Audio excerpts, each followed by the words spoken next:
At my mother's funeral, I tried to find a quiet moment alone with my grief, but then I overheard my aunt whispering on the phone.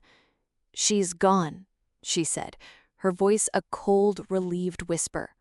"The secret is safe now."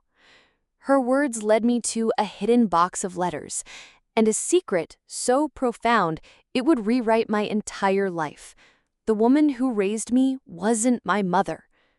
This is a story about a family secret that was kept for over 20 years.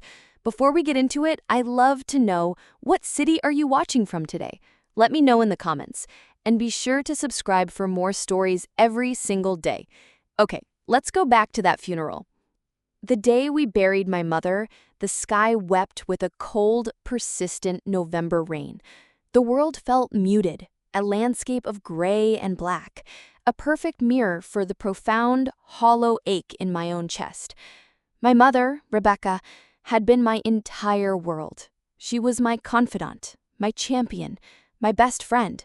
Her death from a sudden illness had been a thief in the night, stealing the one constant, shining light of my life. The funeral was a blur of sympathetic faces, murmured condolences, and the cloying, heavy scent of too many white lilies. I stood in the receiving line, my hand in my father's, a ghost in a black dress, accepting hugs from people whose names I couldn't remember. And I watched my aunt, Victoria. She was my mother's younger sister, and she was a puzzle I had never been able to solve. While my mother had been all warmth and laughter and comforting hugs, my aunt was a creature of cold, polished elegance. Her grief, if she felt any, was hidden behind a mask of perfect, stoic composure. She greeted the guests with a cool, formal grace. Our entire lives, she had treated me with a strange, distant chill. Her gifts for my birthday were always impersonal, expensive things sent by mail. Her hugs were stiff and brief. I had spent my childhood and most of my adult life believing that there was something wrong with me, that I had somehow failed to earn the love of my own aunt. Overwhelmed by the crush of grieving faces, I finally excused myself. I found a small, unused family room off the main chapel, a quiet, dimly lit space where I could just breathe. I sank into an old armchair, the silence a welcome relief, and I finally let the tears I had been holding back all day fall. I was crying silently into my hands when I heard the door to the room creak open. I quickly wiped my eyes, not wanting to be seen in my moment of weakness, but no one entered. I peeked through the crack in the armchair's wingback and saw my aunt, Victoria, slip into the room. She thought it was empty. She pulled out her cell phone, her back to me, and made a call, her voice a low, urgent whisper that cut through the silence. "It's me," she whispered. "Yes, the service is almost over." No, she was peaceful at the end. She paused, listening. "Listen," she said, her voice dropping even lower, becoming more intense. "The most important thing is that she never told her. I spoke to the lawyer this morning. The will is simple. There are no letters, no last-minute confessions. Nothing is mentioned." Another pause. "Yes, you heard me. After all these years, the secret is safe. It died with her." She listened for another moment, then hung up, and with a strange, shuddering sigh that I couldn't decipher, she slipped back out of the room, never knowing I was there. I sat there, frozen in the armchair, my own grief now completely overshadowed by a cold, creeping sense of confusion and dread. What secret? Told who? Told me? The words echoed in my mind. It was a secret that involved my mother, a secret so important that its safety was the first thing my aunt thought of at her own sister's funeral. The rest of the day passed in a fog, but the seed of my aunt's secret had been planted, and it began to grow, its roots twisting around the foundations of everything I had ever known. The following weekend, I was tasked with the heartbreaking job of clearing out my mother's house, the house I had grown up in. I moved through the silent rooms, every object a memory, every corner filled with her ghost. I was in her bedroom, sorting through the clothes in her closet, the familiar scent of her lavender perfume all around me, when my hand brushed against something that didn't feel right. A loose floorboard, hidden under the thick pile of the closet carpet. My heart began to pound. I pried the board up with my fingers, and there, in the dark, hollow space beneath, was a small, locked wooden box. A memory box. My mother's. I found the small key for it later, in the back of her jewelry box. I sat on the floor of her closet, my hands trembling, and I opened the box. Inside was a lifetime of secrets. Old, faded photographs of a young, carefree Victoria, arm in arm with a man I didn't recognize. And beneath the photos, a thick bundle of letters, tied with a faded blue ribbon. They were letters between my mother and my Aunt Victoria, their familiar handwriting a testament to a time before I was born. My mother saw a box of her old things that needed to be sorted, but as my fingers closed around the cool, brittle paper of the first letter, I knew I was holding something else entirely.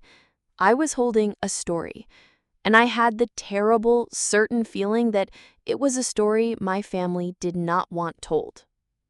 I sat on the floor of my mother's closet, the scent of her perfume a comforting, ghostly presence all around me. The small wooden box in my lap felt heavier than it should, as if it contained not just paper, but the condensed weight of a lifetime of unspoken words. My grief was a raw, open wound, and yet another feeling was beginning to push through it. A sharp, almost fearful curiosity. My aunt's words at the funeral, "The secret is safe now, it died with her," had been a key, turning a lock on a door I never even knew existed. And I knew, with a certainty that was as profound as my own sorrow, that the answers were here, in this box. My hands trembled as I lifted the lid. The box was filled with what looked like any other collection of a life's memories. Faded photographs, a few pieces of old, tarnished jewelry, a child's first lost tooth wrapped in tissue paper. But at the very bottom, tied with a faded blue ribbon that likely once was vibrant, was a thick bundle of letters. The envelopes were old, the paper soft and brittle with age. I recognized the handwriting on the top envelope immediately. It was my mother, Rebecca's familiar, comforting script. But it was addressed to her sister, my Aunt Victoria. I untied the ribbon, my heart pounding a slow, heavy rhythm in my chest. I pulled out the first letter. It was dated more than 25 years ago. I began to read. And with the first few sentences, the woman I knew as my mother began to transform. This was not the calm, steady, and sometimes sad woman who had raised me. This was a young woman, her words a torrent of frantic, hopeful, and loving energy. A woman in the middle of a conspiracy born of sisterly love. "Dearest Vicky," the first letter began, "the plan is in motion. I've told Mother and Father that my doctor has confirmed the miracle we were praying for. They are ecstatic. No one suspects a thing. Are you all right? Are you eating enough? The doctor I found for you in the city is the best. He is discreet. You're safe there. Just focus on staying healthy, my brave, brave sister. I will handle everything else here." My mind reeled. What plan? What miracle? I read the next letter, this one in my aunt's handwriting, a script I barely recognized. Younger, more emotional, less controlled than the cold, precise signature I knew from my birthday checks. "Becca," she wrote, the ink slightly smeared. "I am so terrified. Every day I wake up and I think, what have I done? He says he loves me, but he cannot be with me. My life is ruined. My only hope is you. Is this really going to work? Can we really do this?" I read on, my breath catching in my throat, as the letters, a frantic, whispered conversation across time and distance, began to reveal the full, heartbreaking scope of their secret. My aunt, my cold, distant, and perpetually single Aunt Victoria, had fallen desperately in love as a young woman. It was a forbidden love, a relationship with a man their strict, conservative parents would have never approved of, and she had gotten pregnant. The letters detailed her panic, her shame, her certainty that she would be disowned, cast out, her life destroyed. And then they detailed the incredible, audacious, and profoundly loving plan hatched by my mother, Rebecca. Rebecca, who, as I read in her own tear-stained words, had just been told by her doctors that she was infertile, that she would never be able to have a child of her own. "This is not a tragedy, Vicky," my mother had written. "This is a gift for both of us. You will have your baby, safe and loved, and I will have the child I have so desperately prayed for. You will go away for the year, to the art program I have arranged for you in the city, and when you return, I will have a new baby, my baby, our baby. We will raise her together, as sisters, as a family. It will be our secret, our promise." The sacrifice. It was not mine. It was theirs. A shared, secret, and life-altering sacrifice. The final letters were the most painful of all. They were written in the weeks and months after my birth. They were full of Rebecca's overwhelming, boundless joy and my aunt's profound, heartbreaking grief. "She is so beautiful, Vicky. She has your eyes. I hold her and my heart feels like it might burst. Thank you. Thank you for this gift." And my aunt's reply, the last one in the bundle, was a single, tear-stained page. "I cannot do this, Becca. I came to see her yesterday and I watched you with her. You are her mother. You are the only mother she should ever know. To be near her, to see her, and to not be able to claim her, it is a pain I cannot bear. It is better if I keep my distance. It is better if she thinks of me only as your cold, distant aunt. It is the only way I can survive this. Please forgive me, and love her. Love her enough for both of us." I closed the last letter, my body racked with a storm of emotions I had no name for. I was a child of two mothers, one who had loved me so much that she had raised me as her own, and one who had loved me so much that she had given me away. The 25 years of my aunt's coldness, the distance I had always blamed myself for, was not rejection. It was a shield to protect her own broken heart. My grief for the mother I had just buried was now compounded by a new, more complex grief for the mother who was still alive, the one I had never known. Just then, my phone buzzed. It was a text message from her, from Victoria.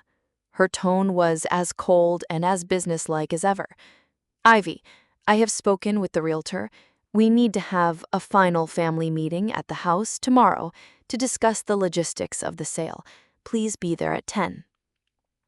I looked at the cold, impersonal text on my phone, and then at the passionate, grieving, and loving words of the young girl in the letters spread out on the floor around me. They were the same woman.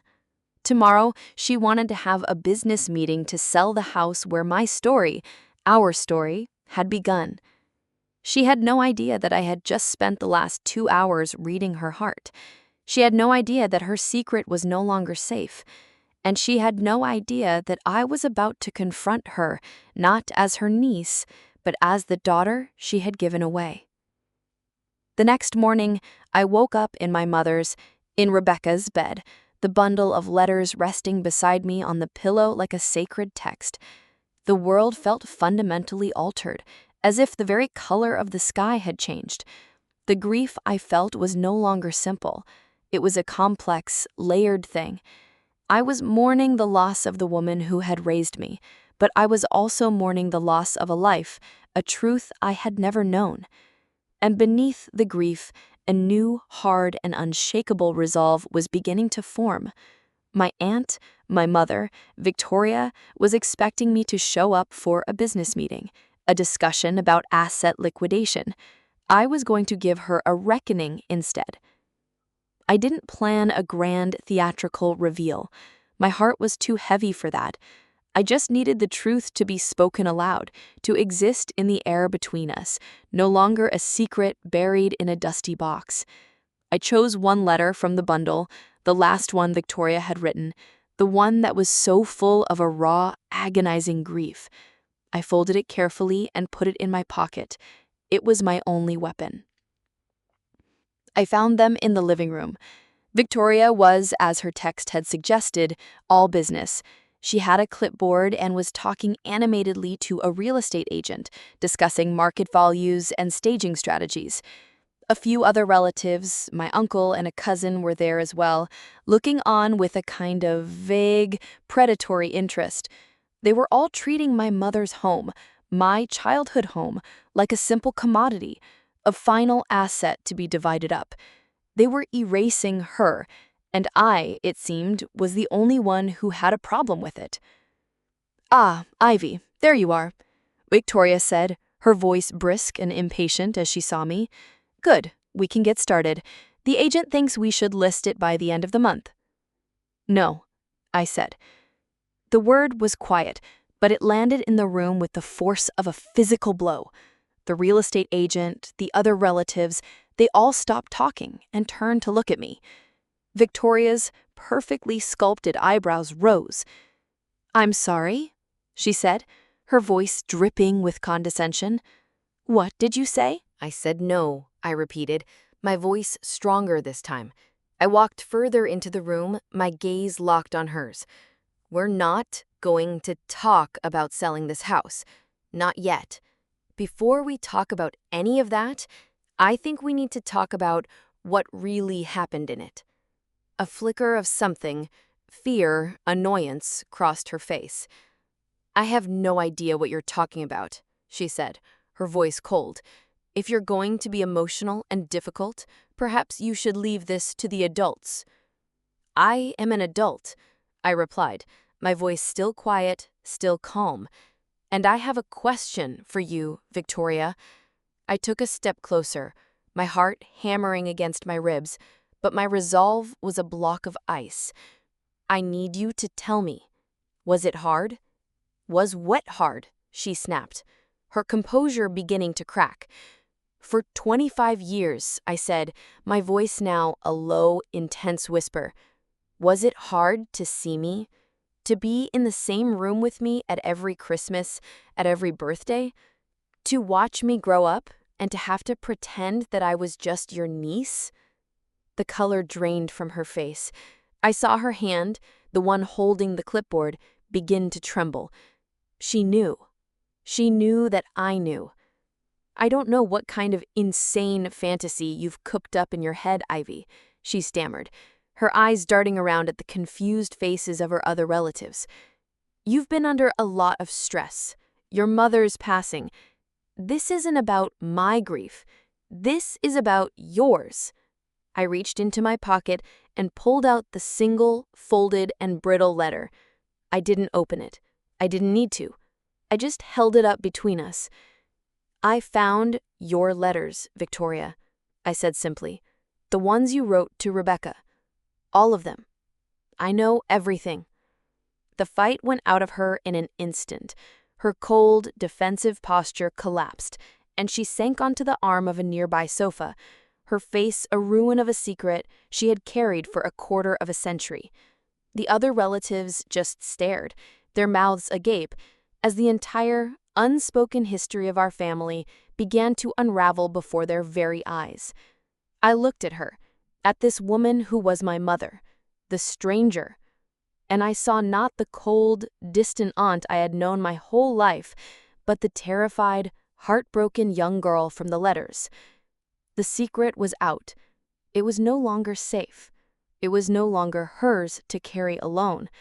And as I stood there, the letter still in my hand, I knew that the first, terrifying, and brutally honest conversation between a mother and the daughter she had been forced to give away was about to begin. The living room, which had been a place of business just moments before, was now a silent, frozen courtroom. The single, folded letter lay on the coffee table between my Aunt Victoria and me. It was not a weapon of aggression. It was a simple, undeniable statement of fact. Her own words, her own handwriting, her own heartbreaking secret held in my hand.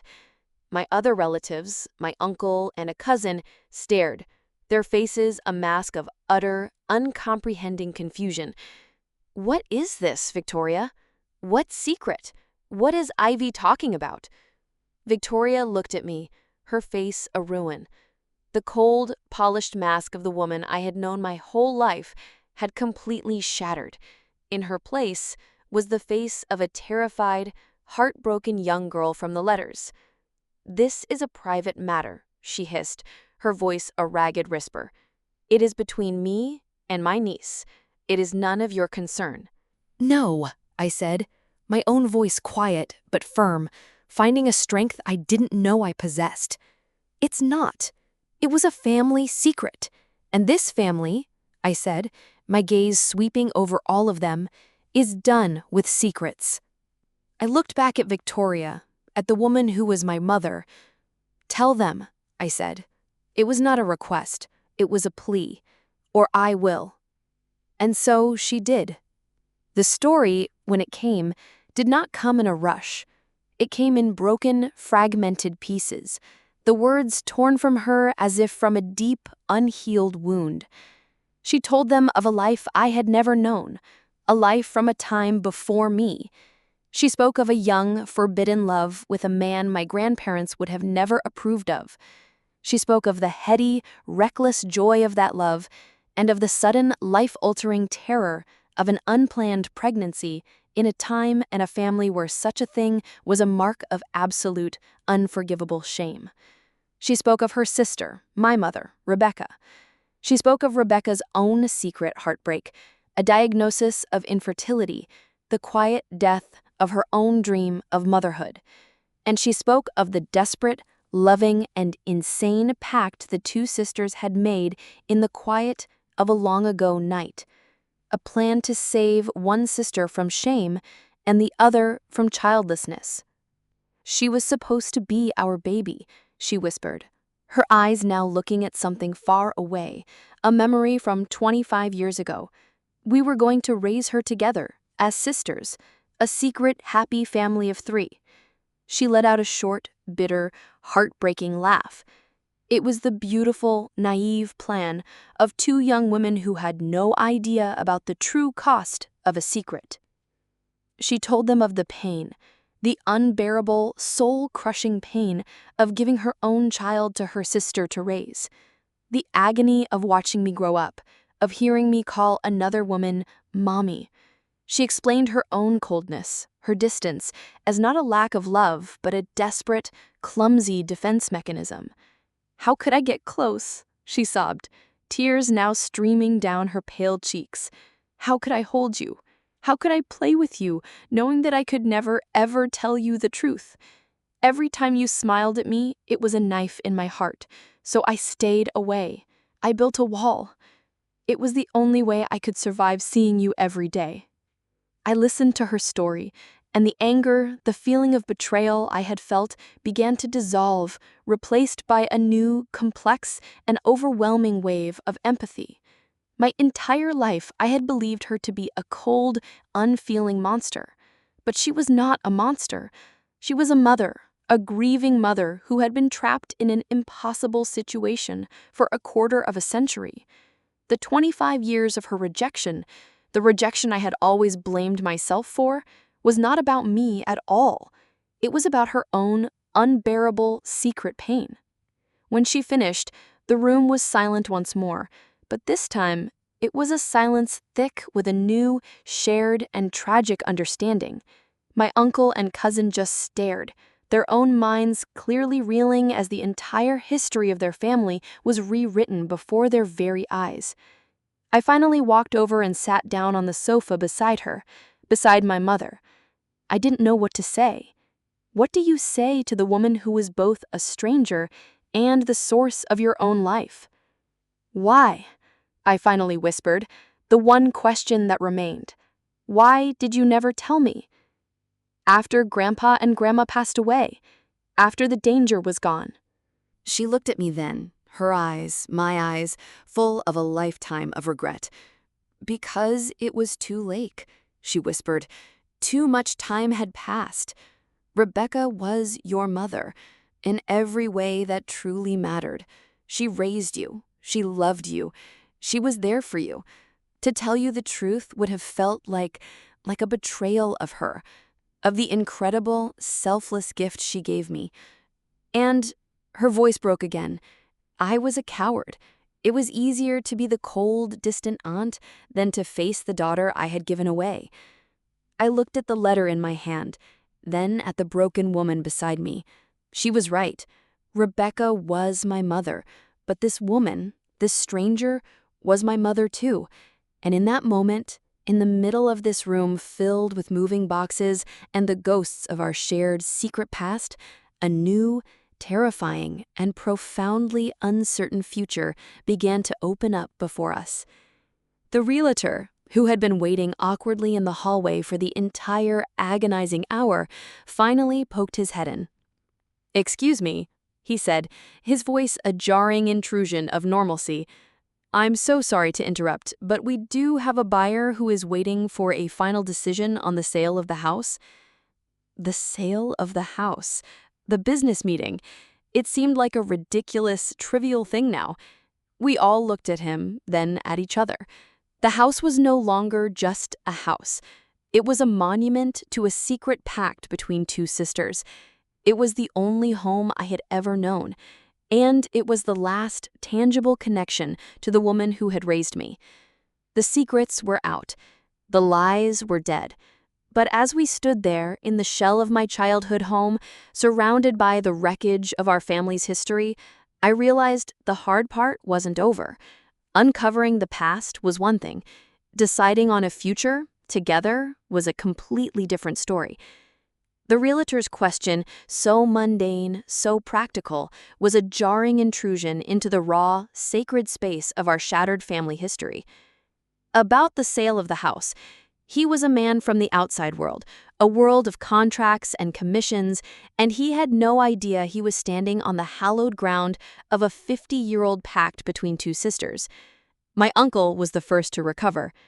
"Yes," he said, his voice a little too loud, a little too eager to return to the simple, uncomplicated world of money. "The offer is a good one. We should accept it and be done with this." But I looked at Victoria, my mother. She was still sitting on the sofa, her face a pale, tear-streaked ruin, but her eyes were on me. They were full of a question, a plea. This was not a business decision anymore. It was a moral one. "No," I said, my voice quiet but with a newfound weight that made everyone, even the realtor, turn to look at me. "The house is not for sale." "What?" my uncle sputtered. "Ivy, be reasonable. It's the sensible thing to do. The money." "This isn't about money," I said, my gaze still locked with Victoria's. "This house, it was my mother's home. It was Rebecca's home. It's the only thing I have left of her. And," I took a deep breath, "it is the place where you two," I looked at Victoria, "made a promise to each other. It is not an asset to be liquidated. It is a legacy, and it is not for sale." The decision was made. It was my first act as the keeper of this new, complex truth. I had claimed my history. The weeks that followed were a slow, awkward, and painful navigation of a new world. The other relatives were furious about the lost sale, but their anger was a distant, unimportant noise. The only thing that mattered was the tentative, fragile, and terrifying new relationship that was beginning to form between me and Victoria. We started with coffee, in neutral cafes in the city, away from the ghosts of the family home. Our first conversations were stilted, awkward, filled with the vast, echoing silence of 25 years of unspoken words. She was not the cold, confident matriarch I had known. She was a woman riddled with a lifetime of guilt and regret. And I was not just her niece anymore. I was a walking, breathing reminder of her greatest love and her greatest loss. Slowly, painfully, she began to tell me her story. She told me about my biological father, a brilliant, passionate, but penniless artist her parents had forbidden her from seeing. She told me about the shame and the terror of her teenage pregnancy.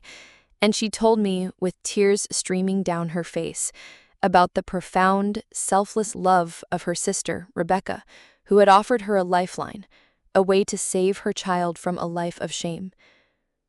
"She was the strong one," Victoria whispered, staring into her cold cup of coffee. "I was a coward. I ran away. I thought keeping my distance would be easier, that it would hurt less, but it didn't. It hollowed me out.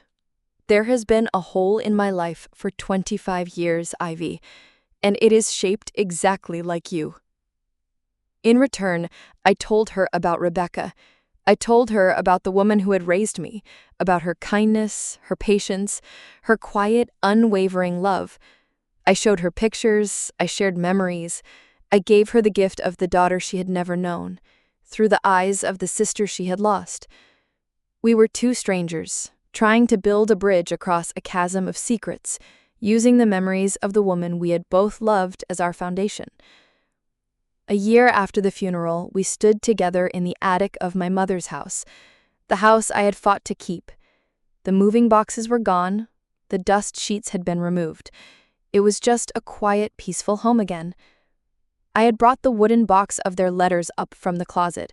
We sat on the floor, side by side, and we read them together, our own history laid out before us.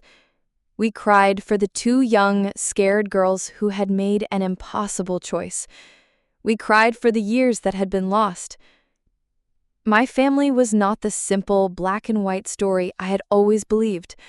It was a complex, messy, and tragic novel full of flawed, loving, and heartbroken characters.